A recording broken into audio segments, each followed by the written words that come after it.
blues acoustic chordlet chord.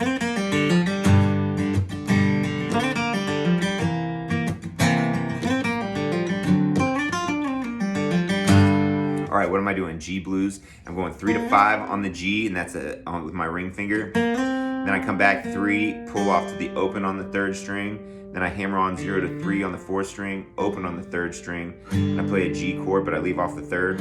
So it's just simple like that. Same lick into a C7, just a 3-finger C7. That's 3, 2, 3. Same lick into the D7. That's 5, 4, 5. Then my ring finger's on that 5th fret. I slide up. Last lick. 5 to 7 on the G, 6 on the B, 5, 7, slide to 5 on the G, pull off to 3, pull off to open, so that's, and then I go open to 3 on the D, open on the G, and it starts back over. I hope that helps.